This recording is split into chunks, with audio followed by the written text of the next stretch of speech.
This is a long and detailed description of the topics on which I am most questioned: my spiritual life, conversion, my family's response to my conversion, and my future plans in Islam. No, a boy didn't convert me. My spiritual life. I was captivated by God from a young age. Like many children, I would look up at the clouds or stars and wonder who, what, where, why and how God was. When trying to verify His presence, I would set up experiments to find proof. For example, He would put a glass on the table and ask God to move it to prove His existence. With no results, I varied the object, the time, and tried not to look at it. Maybe God didn't want me to see Him move it? Another time I tested different methods of prayer to see which ones worked. Among many other things, I tried praying over my face, my knees, standing up, having good posture, stretching out my fingers, begging Him, offering a sacrifice, i.e., God, if you help me get a bicycle, I'll never eat ice cream again. After a while, I realized that if God did what I asked Him to do to prove Himself to me, or if there was a method of prayer that guaranteed my desired result, then I would have been God, not Him. I was brought up as a Christian, and, as I grew up, I would go to different denominations and ask the ministers how they knew for sure that God existed. I thought that should be the question they heard the most, but they are hardly ever asked, and, surprisingly, most of them don't seem to like being asked that question. Finally, I met a pastor who wasn't afraid of this question and, in fact, loved it and appreciated the genuine honesty of a searching soul.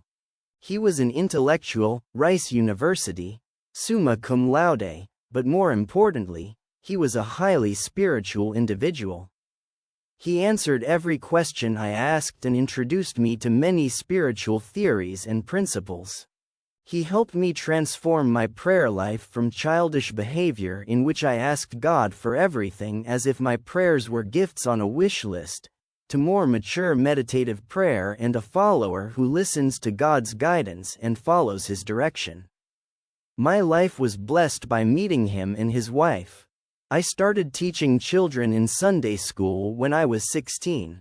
I love teaching children about God more than any other activity in the world, and I believe that through God, this is my best talent.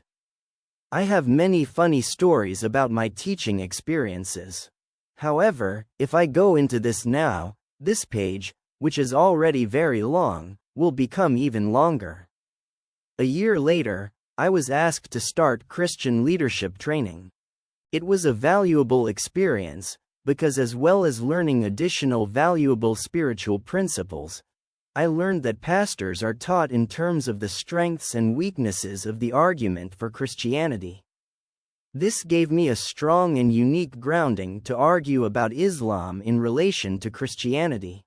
The following year, I was asked to serve on the Healing Ministries team, helping those going through physical, spiritual, or emotional difficulties. I felt lucky to serve in this sector because I was surrounded by the best people, in the best church I had ever attended. I was much younger and less experienced than the rest of the group and completely out of my league. Yet I stayed because they had knowledge that I wanted.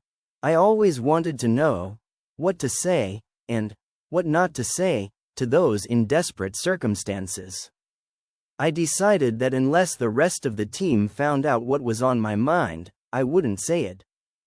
Once again, I felt that my life had been undeservedly blessed by being close to and learning from those I admired most. Sometimes, however, once I was nowhere near their advanced level, I would look around the room and start thinking about the song from Sesame Street. One of these things is not like the others. One of these things is out of place. I also have lots of funny and interesting stories about working with this healing team, but it would be too long. At some point I began to evaluate my teammates, the people I thought were the wisest and most spiritual elite. Although they were superior to me in every way, I thought to myself that they were not where I would like to be when I reached their age. I perceived a distance from God in Christianity. I discussed this with my pastor, saying that I wanted to develop my relationship with God. He suggested that I try to pray more often during the day, mentioning that Muslims pray 5 times a day, which is supposed to help with this. Of course, he wasn't trying to arouse my interest in Islam. Yet he did. I had other difficulties with Christianity. The concept that paradise could only be obtained by having Jesus as your savior, with good and bad deeds having no relevance in the scheme of things, was an idea that always defied common sense for me. Theoretically, in Christianity, a person who sins every day of his life will go to paradise if he accepts Jesus as his savior 1 second before he dies. The man who does good every day of his life and doesn't accept Jesus as his savior during his lifetime is sentenced to eternal hell. What sense does that make? There are many additional problems with Christianity, but I won't go into them at this point.